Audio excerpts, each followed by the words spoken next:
Welcome student, गणित sir YouTube channel में आप सभी का स्वागत है। यहाँ पर आप भी हमारी मैथ एक्सरसाइज आज से शुरू होने वाली है, जिसके इंपॉर्टेंट एक्सरसाइज है इसलिए कि आपको इसके बोर्ड एग्जाम में लॉन्ग क्वेश्चन देखने के लिए मिलते हैं और जरूर आप अच्छे से अगर इसको कर लेंगे तो आप बोर्ड में एक अच्छा खासा स्कोर कर सकते हैं। तो इसलिए ये बहुत इंपॉर्टेंट एक्सरसाइज है, थोड़ा ध्यान से करें और कंटिन्यूसली हम 1 by 1 step by step follow करेंगे और हर टफ को सिंपल तरीके से मैं बताने की कोशिश करूंगा, ठीक है। और नेक्स्ट हम स्टार्ट करते हैं। सबसे पहले देखिए, आव्यूह को थोड़ा सा आपको सॉल्व करने लगे पहले ये जानना जरूरी है कि आव्यूह होता क्या है, मतलब मैट्रिक्स क्या होती है, किस फॉर्म में होती है, तो वो सब समझना बहुत जरूरी है। तो देखिए, यहाँ पर आपको दिया हुआ है आव्यूह संख्या या फलन का एक आयताकार क्रम विन्यास है और इन संख्याओं या फलनों को आव्यूह के अवयव या प्रविष्टियां कहते हैं। मतलब a matrix is the order of the rectangular array of number of function, मतलब नंबर्स का और फंक्शन का, संख्याओं का एक मतलब सीक्वेंस है जो कि एक आयताकार फॉर्म में आपको रिप्रेजेंट होता है लाइक एरे फॉर्म्स। तो number of function of the call of the entries and the matrix B donated matrix of the capital letters, और मैट्रिक्स को हम हमेशा कैसे डिनोट करते हैं, कैपिटल लेटर्स में। और the following are the example of matrix, जैसे एग्जांपल आपको दे रखे हैं।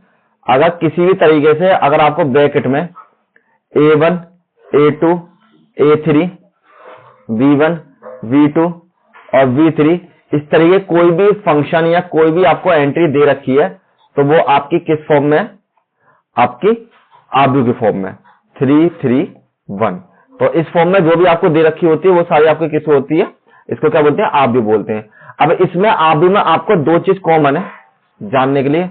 अब मान लीजिए जैसे आपको कोई आव्यूह दे रखा है, उसका है A1 A2 A3 एलिमेंट, इसमें B1 V2 V3 एलिमेंट और C1 C2 and C3 element. तो देखिए, इसमें सबसे ज्यादा इंपॉर्टेंट चीज क्या है आपके लिए, ये जो आपकी होती हैं इनको सबको रोज बोलते हैं, मतलब पंक्तियां,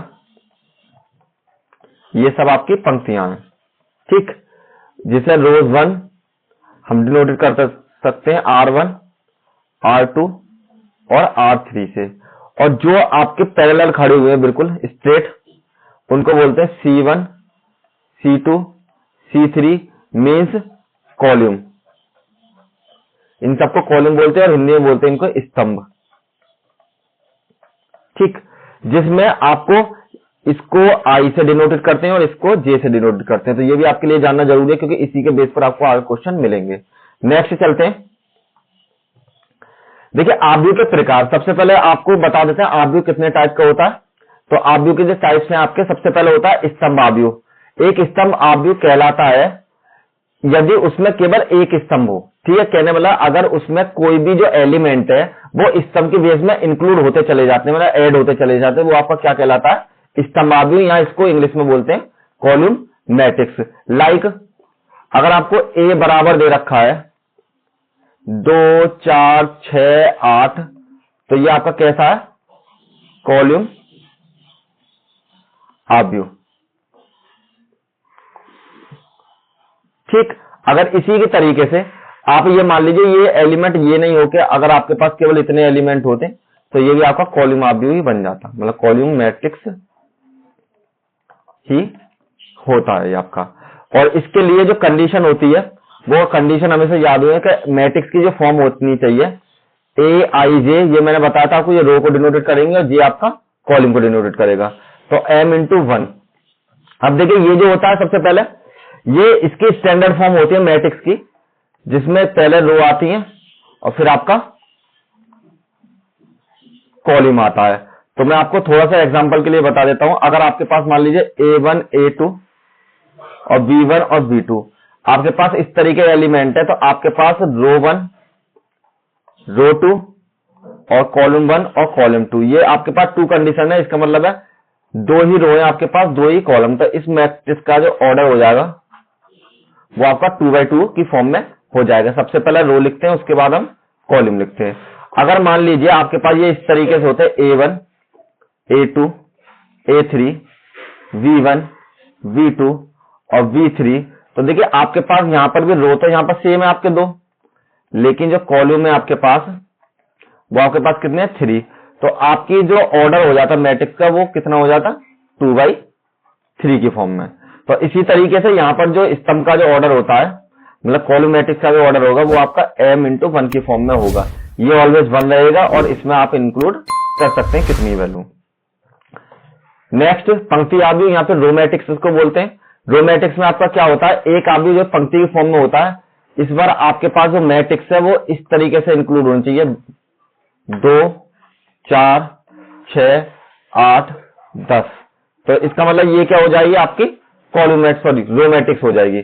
और रो मैट्रिक्स की जो कंडीशन होती है वो होती है आपकी मैट्रिक्स की form Bij 1 multiply by n, means इसमें जो आपकी रो की वैल्यू है वो हमेशा ऑलवेज 1 रहनी चाहिए और आपको कॉलम कितने भी ऐड कर सकते हैं। ठीक है, तो इसी के तरीके से ये स्टैंडर्ड फॉर्म है इसकी, यहां पर भी लिखी हुई है, नोट कर सकते हैं।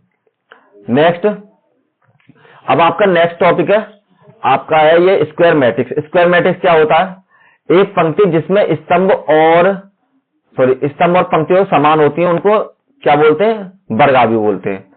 तो m की वैल्यू अगर n के बराबर है या i की वैल्यू आपकी j के बराबर है तो उस कंडीशन में हम जो बोलेंगे कि ये आपकी कैसे है स्क्वायर मैट्रिक्स। लाइक a की वैल्यू अगर आपको दे रखी है a1 a2 v1 और v2, तो इसमें आपके 2 रो है r1 r2, 2 ही कॉलम है c1 और c2। तो इसका जो आपका ऑर्डर है वो 2/2 की फॉर्म में है। कहने मतलब जो m की वैल्यू और n की वैल्यू आपकी कैसी है, इक्वल के बराबर है, ये r की वैल्यू और ये c की वैल्यू। ठीक है, रो और कॉलम की फॉर्म में। तो सेम जब आपके पास कोई भी कंडीशन सेम होती है तब आपकी कैसे होती है, कॉलम मैट्रिक्स हो जाती है।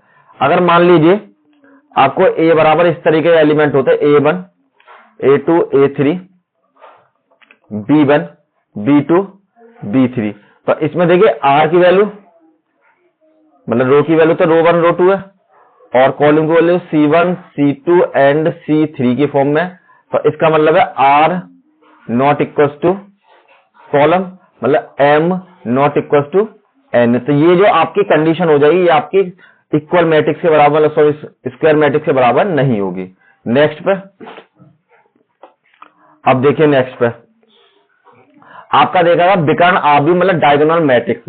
डायगोनल मैट्रिक्स की क्या क्वालिटी होती है, उसकी क्वालिटी ये होती है कि अगर मान लीजिए आपको कोई भी वैल्यू दे रखी है 2 4 और 6 मान ली मैंने, 0 0 0 0 और 0 की फॉर्म में, तो देखिए ये जो आपका डायगोनल जिसे हिंदी में विकर्ण भी बोलते हैं, अगर आपका डायगोनल वाले एलिमेंट केवल अवेलेबल है और बाकी all element are the 0, then you can call the diagonal matrix.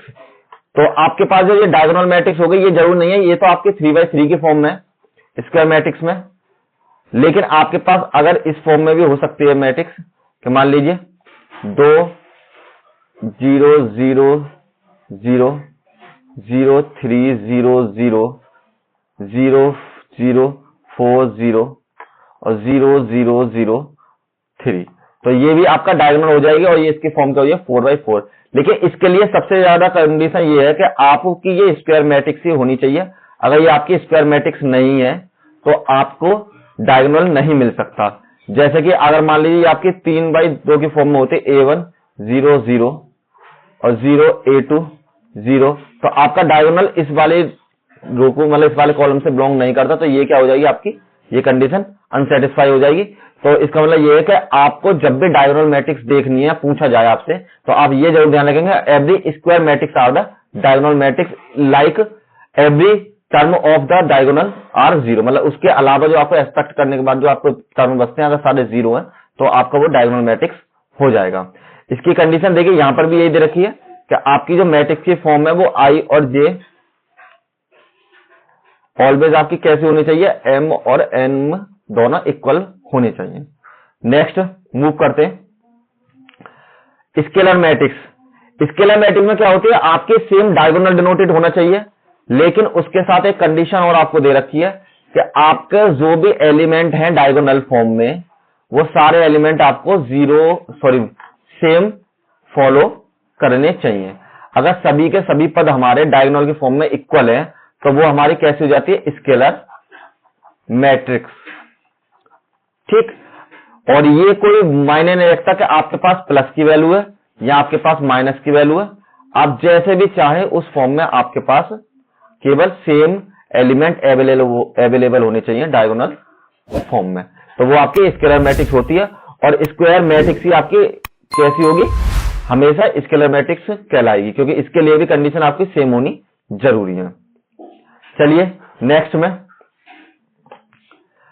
में आपकी आइडेंटिटी मैट्रिक्स। आइडेंटिटी मैट्रिक्स में क्या होता है आपके पास, क्या आइडेंटिटी मैट्रिक्स उसको बोलते हैं जिसमें एक वर्ग में अवयव 1 होता है और प्रत्येक शेष में अवयव आपके शून्य होते हैं। मतलब a square matrix is element diagonal और are the 1 and rest all element of the 0, तो it called the identity matrix. इसकी फॉर्म आपके पास ये होती है कि आपके पास केवल डायगोनल फॉर्म में 1 1 1 ही होना चाहिए, उसके अलावा आपके पास कोई भी टर्म हो वो आपका 0 होने चाहिए, ऑल एलिमेंट। और इसको आपको आई से भी डिनोटेड कर देते हैं, या ये इसकी वैल्यू आप 1 मान के चल सकते हैं, ठीक है। तो इस तरीके से आप ध्यान रखना कि जब भी आपको आइडेंटिटी मैट्रिक्स दे रखी हो, और इसको आइडेंटिटी मैट्रिक्स भी आपकी वो स्क्वायर मैट्रिक्स जरूर होगी, क्योंकि उसकी रो और कॉलम भी दोनों इक्वली होनी चाहिए, तभी आपकी आइडेंटिटी मैट्रिक्स डिनोटेड हो सकती है। अगर मान लीजिए आपके पास ऐसे दे रखे 1 0 0 और 1, ये भी आपकी आइडेंटिटी मैट्रिक्स है। अगर आपको 4x4 का फॉर्म दे रखी है, ऑर्डर दे रखा है, तो 1 0 0 0 0 1 0 0 0 0 1 0 और 0 0 0 1, तो ये आपकी आइडेंटिटी मैट्रिक्स है, क्योंकि इसमें भी आपकी फॉर्म कैसी है 4x4 की, और आपका डायगोनल सब में एक एक शो होता है। नेक्स्ट में अब देखिए, अब आपके पास है शून्यावयवी। शून्यावयवी को बोलते हैं जीरो मैट्रिक्स। तो देखिए वैसे नाम से पता पड़ रहा है हमको, तो जब भी आपके पास all element are the zero in every form, this is called the zero matrix. लेकिन इसमें आपको स्क्वायर मैट्रिक्स की कोई कंडीशन की जरूरत नहीं है, क्योंकि ये आपकी किसी भी फॉर्म में हो सकती है। यहाँ पर रो 1 है, ये रो 2 है, और यहाँ पर आपका C1 C2 एंड C3, तो लेकिन ये जीरो मैट्रिक्स है, बट आपकी स्क्वायर मैट्रिक्स नहीं है। मतलब ऑल एलिमेंट हमें जीरो मिलने चाहिए, चाहे वो किसी फॉर्म में हो, रो भी कितनी हो उसकी, कॉलम भी कितने, में कोई फर्क नहीं पड़ता। नेक्स्ट में अब देखिए, सबसे पहले समानता या equality of the matrix. Equality में आपका क्या होता है कि आपके पास जो मैट्रिक्स है वो तो आपकी अगर 2x2 की फॉर्म में है, तो दूसरी मैट्रिक्स भी 2x2 की फॉर्म में होनी चाहिए, बट उसके एलिमेंट डिफरेंट हो सकते हैं, जो उसके अंदर वैल्यू होती है वो तो आपकी अलग अलग हो सकती हैं, लेकिन उनका जो ऑर्डर है बिल्कुल सेम होना चाहिए।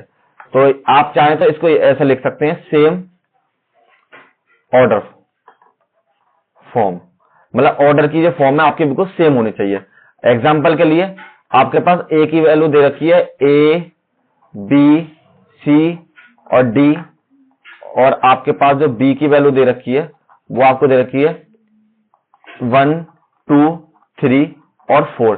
वैसे देखा जाए तो दोनों मैट्रिक्स डिफरेंट है, लेकिन इसका ऑर्डर कितना 2x2, इसमें 2 ही रो है, R1 R2 C1 और C2, तो इसमें 2 रो 2 कॉलम, सेम इसी में तो 2 रो 2 कॉलम। लेकिन ये आपकी क्या है, यही आपकी इक्वलिटी हो जाएगी, मतलब इक्वल वैल्यू बताती है ये। अगर उसमें एलिमेंट आपके 4 हैं, तो इसमें भी दूसरी वाली मैट्रिक्स में आपके एलिमेंट पूरे के पूरे 4 हैं, तो ये आपकी कैसे हो जाती है, इसको सॉरी इक्वलिटी मैट्रिक्स आपकी शो कर जाती है। नेक्स्ट देखिए, इतना ही था, इसमें सारी की सारी फॉर्म यही है आपकी। लेकिन मैं आपको एक चीज और बता देता हूं, थोड़ा सा आपको ध्यान रहेगा कि जब भी आपको दो मैट्रिक्स को सम करना होगा, इसमें सम, नेक्स्ट जो हमारा लेक्चर चलेगा उसमें सम वाली कंडीशन चलेगी, तो आपको मैं सम की कंडीशन बता देता हूं। अगर आपके पास दो मैट्रिक्स इस फॉर्म में दे रखी है 2 4 5 एंड 6, तो आप ध्यान रखना आपके पर एलिमेंट ऐड होते हैं। पहला एलिमेंट पहले एलिमेंट के साथ ऐड होगा, दूसरा एलिमेंट दूसरे एलिमेंट के साथ ऐड होगा। मींस ए की वैल्यू 1 + के 2 और 2 + के 4 और 3 + के 5 और 4 + के 6। जब भी आपको इस फॉर्म में होगा तो आपके जो एडिशन होगा 3 6 और 8 और यहाँ पर 10 के बराबर, तो यही आपकी एडिशन हो जाता है। मल्टीप्लिकेशन का रूल आपका नेक्स्ट उसमें आपका नेक्स्ट जो लेक्चर होगा उसमें होगा। ये आपका इन क्वेश्चंस को करने के लिए आपको ये सारे बेसिक रूल्स पता होना जरूरी है। तो मैं आपसे चाहूंगा एक बार इस पीडीएफ को डाउनलोड कर लें हमारे टेलीग्राम चैनल से जाकर, और वहां से जाने के बाद एक बार आपको इसको रिवाइज जरूर करें, जिससे आपकी अंडरस्टैंडिंग अच्छी हो जाए किस तरीके से कि ये कौन सी फॉर्म किस तरीके से। आप चाहें तो ना शॉर्ट फॉर्म में भी अपने नाम से कर रख सकते हैं, जैसे मैं आपको एग्जाम्पल के लिए दिया था। जैसे ये आपको सम ऑर्डर फॉर्म जो होती है, अगर सेम ऑर्डर फॉर्म होती है तो वो आपकी क्या हो जाती है, इक्वलिटी मैट्रिक्स को शो करती है। तो इसीलिए इंपोर्टेंट एक्सरसाइज है और अच्छे से बने रहे। और अगर कोई इश्यू हो तो फिर भी आप मुझे संपर्क कीजिए, मैं आपको सॉल्यूशन दे दूंगा। Thank you all of.